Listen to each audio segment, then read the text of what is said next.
right, so welcome back. It's been a couple of weeks.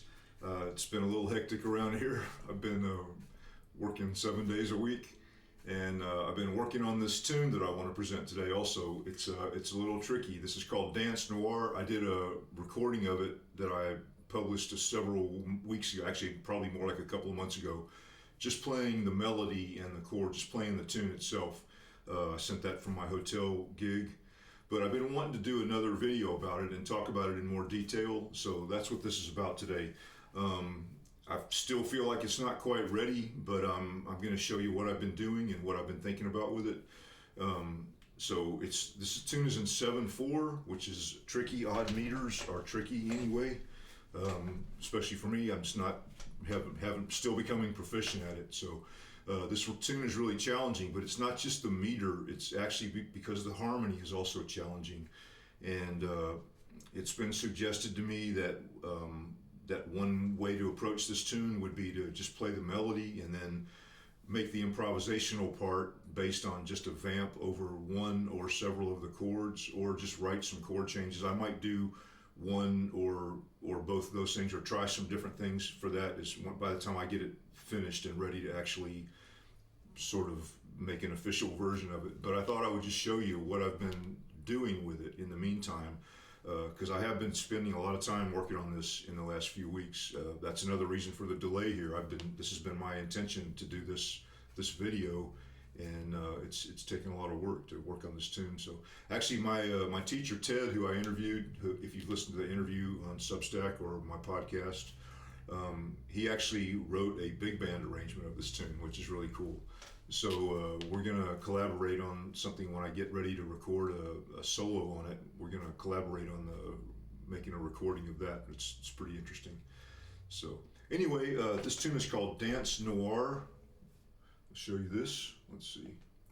This is the tune. It's in 7/4, as I said. So I'm just gonna play it down once or twice, and then I'm gonna talk a little bit about the harmony and the structure.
So let's go back to this. So as you can see, I think it's pretty interesting actually. Ted likes it, and I've played it for a few other people, and they seem to like it. But it is complex, and trying to improvise over it is tricky again because of the harmonies, not just because of the meter. It's tricky enough with the meter, but the chords changing every bar, and sometimes a couple of chords changing in the bar. Anyway, I should have said right off the bat, it's in 7/4, but I wrote it on the pattern of Rupat Tal in Indian music. I'm learning something about Indian music. I have off and on for years been learning about Indian music, but I've been taking some harmonium lessons from a fellow who lives in Denmark, actually, Mandar, and we've been playing some music in Rupak, which is 7 beats, but it's arranged specifically in 3-2-2. So it's 1, 2, 3, 1, 2, 1, 2. So if you hear this melody, you'll recognize that beat, those beats, that tal, they call it a tal, a rhythmic cycle.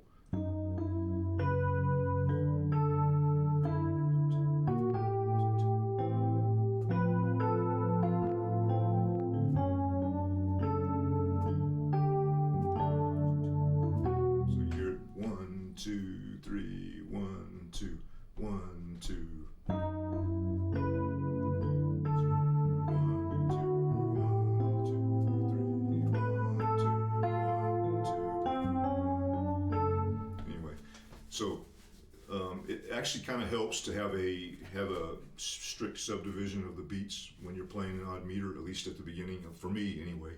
And that's how it's done in Indian music. That's part of the inspiration for this tune, actually. So they have Rupak. They also have other subdivisions of 7 beats and many things. And I won't get into that today, but it's pretty interesting. So let's talk about the harmony a little bit. Again, here's the tune. Starts off F sharp minor, and I'm just thinking of this one as the melody implies a Dorian mode, because this has a.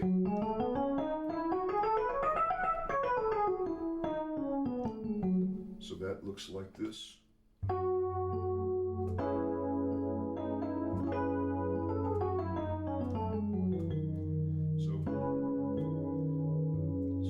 Sometimes I play that. I mean, that fits with the melody, but sometimes I feel like the improvisation almost works better to play it with a natural minor. So even though the melody is this, almost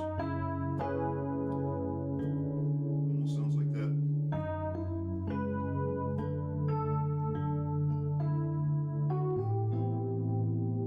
And that kind of goes along with the little bit darker nature of the harmonies in this tune. So to solo on it, I would probably think natural minor. So. And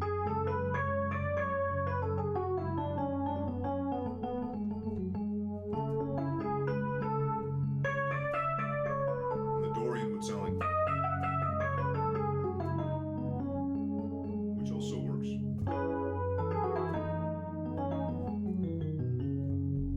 It's actually pretty. And then the next chord is A minor. You can see that here. Let's see. PDF. It's A minor and a definitely natural minor.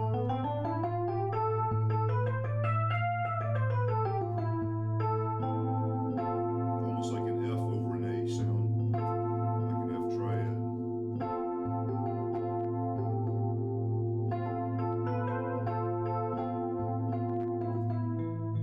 So you get this tension, and you get this dissonance with the 9. This prime distance, this flat 9. And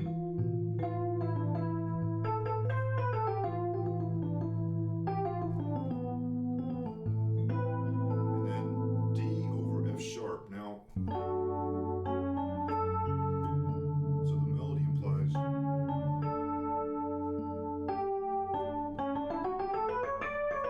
which is just a D major scale, but if it's over F, you could think of it as Phrygian mode.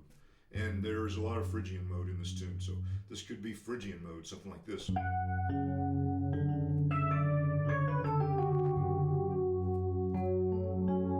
could call it F sharp Phrygian, sorry.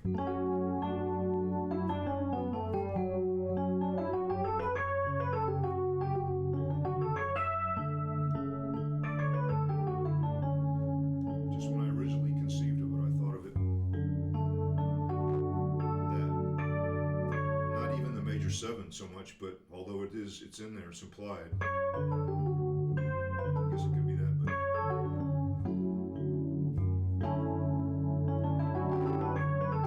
So it could be. This is more Phrygian sound.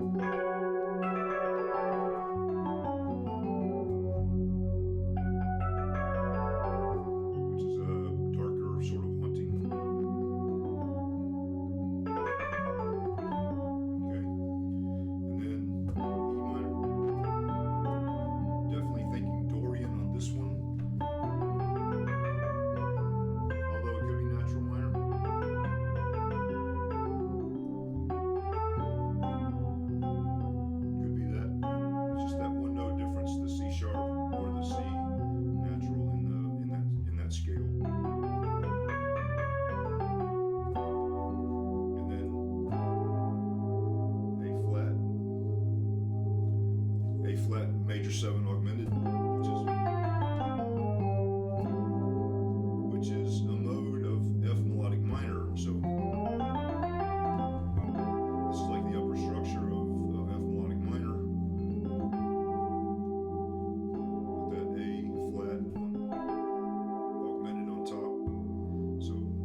think of those as melodic minor. So.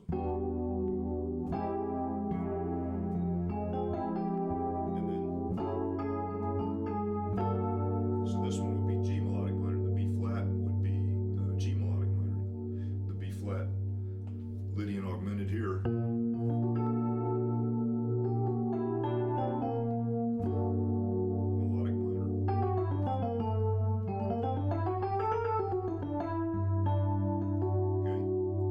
And then we're on to the E. Okay. So now we're on the E minor. This is just a vamp for 4 bars. So this could be a solo section.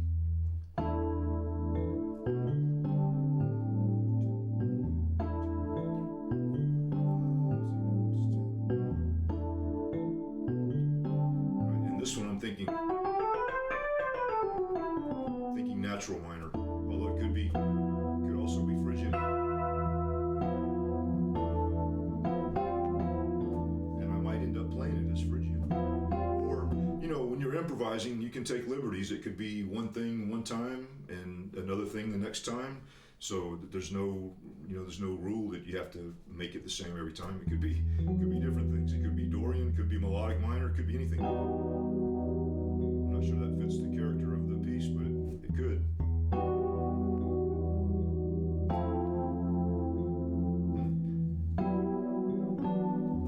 Anyway, that would be the Phrygian sound. This is the more natural minor sound.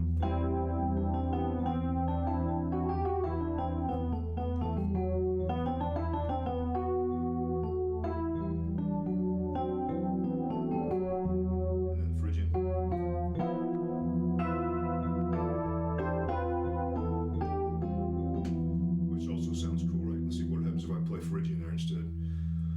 It's not going to affect this really. This is not going to be affected. In other words, this part, what I'm playing here, is not going to really be affected, whether it's Phrygian or natural minor. It does affect the Dorian, whether it's Dorian or natural minor, whether it's 13 or flat 13.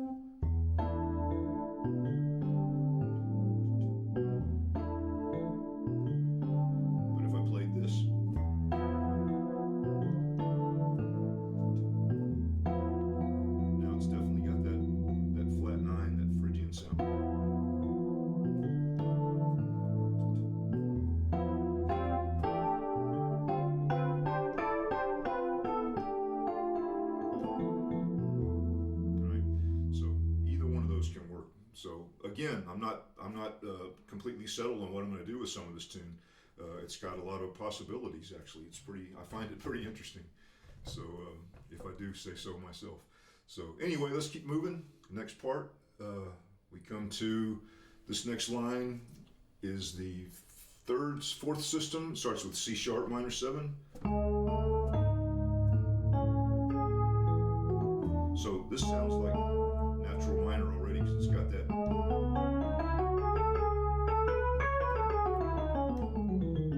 So I'm just thinking of it as natural minor, which is basically an E major scale. Right?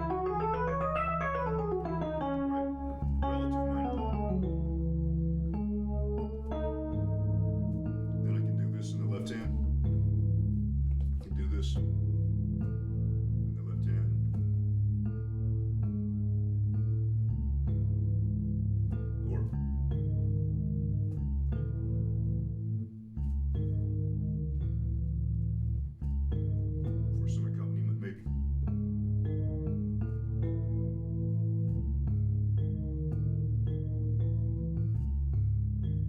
Simple, but it's effective.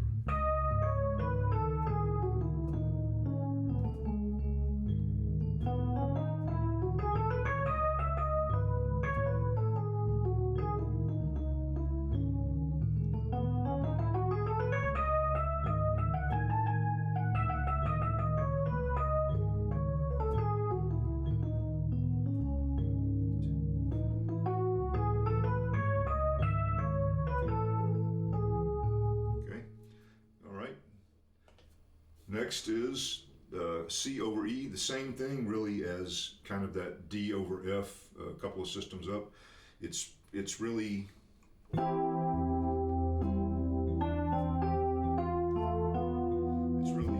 could be C major.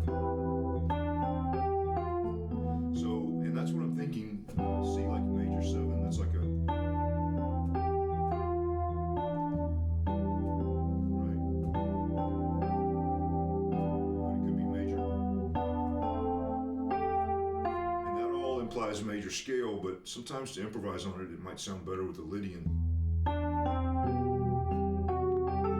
Let's see. Here's from the C sharp.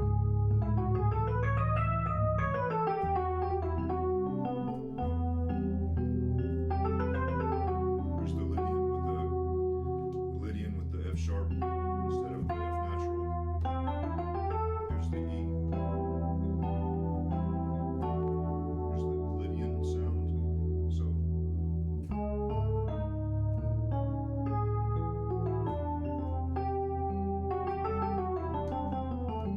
that almost sounds better to me with that Lydian. Especially because the harmony is not functional. So when you have non-functional harmony, to me, often the Lydian sound works better on major scales. I think, on a major 7 chords. I think that's pretty common, actually. So for the melody, I might harmonize it as just major 7, but then to solo on it.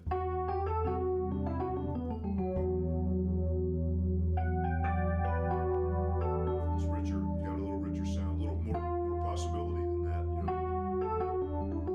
Okay, and then next chord is D over F sharp, same kind of thing again. It's that same thing as in the first system. It's potentially Phrygian, except sometimes I think here this Lydian, like a D major Lydian, which would be, let's see, that would just be F sharp harmonic natural minor. Is that right? No, that's not right. Wait a minute.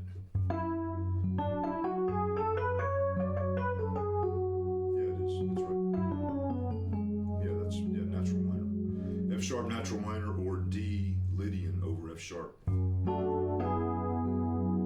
solo, but again the melody implies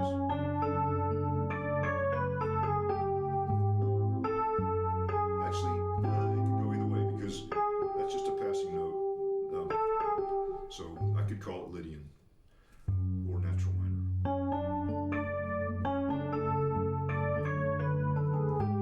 Okay, so that line altogether would sound like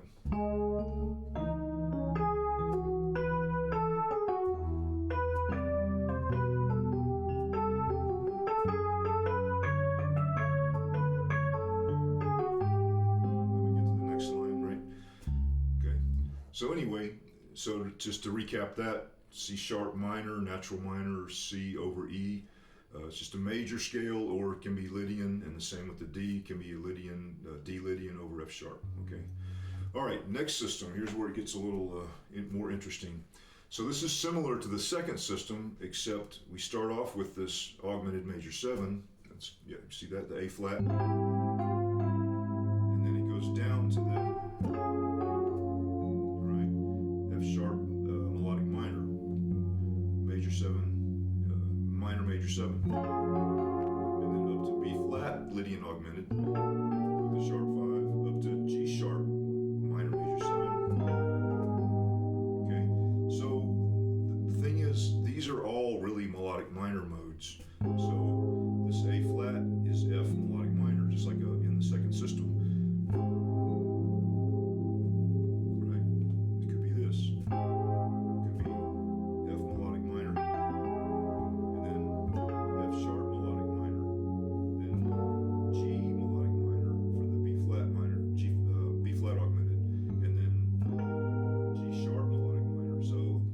About it that way when I'm trying to improvise over this part. 1, 2, 3, 4, 1, 2, 3, 1, 2, 2, right? Interesting. 1, 2, 3, 1, 2, 1, 2, 1, 2, 3, 1, 2, 1, 2. Right. So this is kind of where to me, this is kind of like where the tune reaches a climax, because this is just going up chromatically, and then boom, get this real dissonant, right? Dissonant chord, and this is, I wrote B minor over D flat here. So this is 5th system, I think. It's really D flat Phrygian.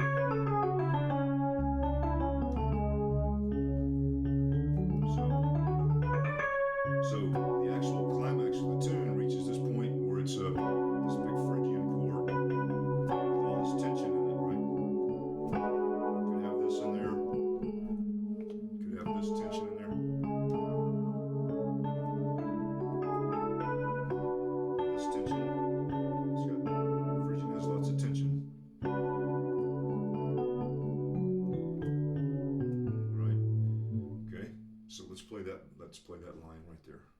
I'm going to do it using the F melodic minor. Let's see what that sounds like. 2, 3, 1, 2, 1, 2.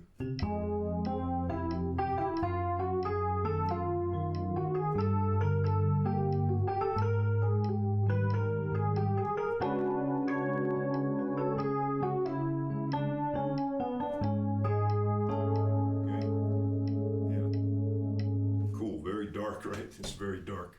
And I think I said on the original version I made this, Dance Noir, the idea for the title was from a friend of mine. She said it sounded like a detective movie. So that's what gave me the idea to call it Dance Noir, like a noir detective movie. So,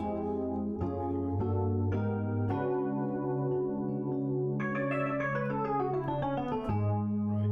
And then next system goes to the A flat minor 7. And originally I was thinking of this as natural minor, but I think definitely Phrygian. So from this D flat Phrygian to this A flat Phrygian, same kind of thing, same kind of vamp as the earlier E minor 7 chord, but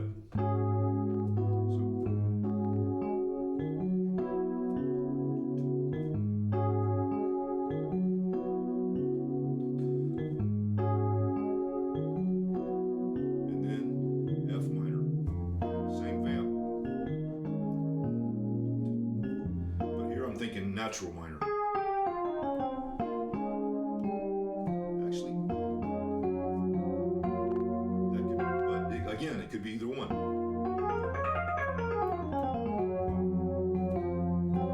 So from this, here's the D flat.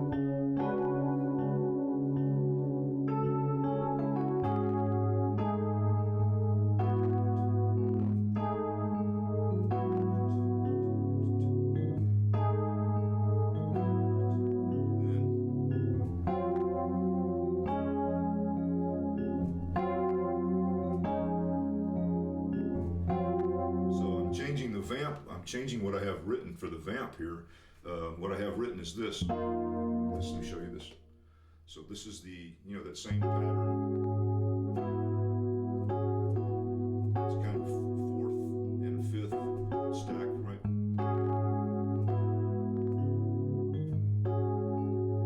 I like that sound a lot, right? But if I made it Phrygian, then I could do something like this. What I was doing was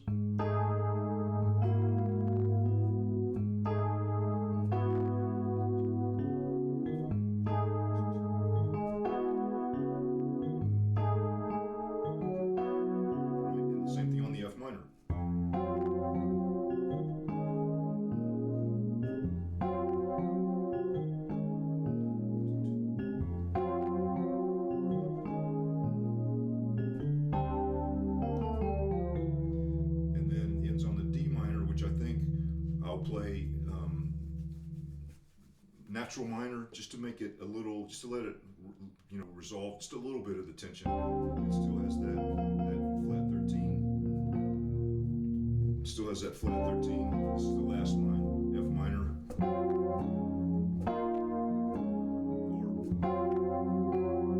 Yeah, I like that.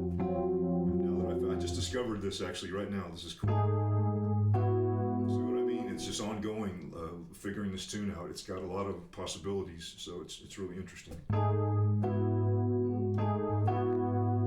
that. Yeah, my teacher Ted's gonna dig that too when I show him that.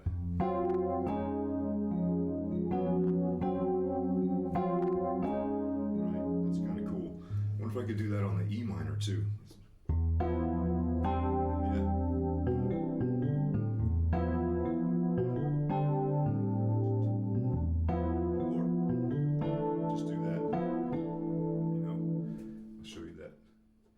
Could just do, well, let's see the chord you got. This is the E minor.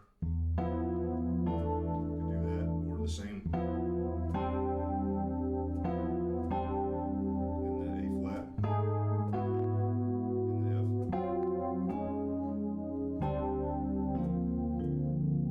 Yeah. So, So as you can see, this tune it's got me hooked. You know, I've been working on it a lot. I think about it a lot, and I've been practicing it in my head and trying to count and solo improvise over it.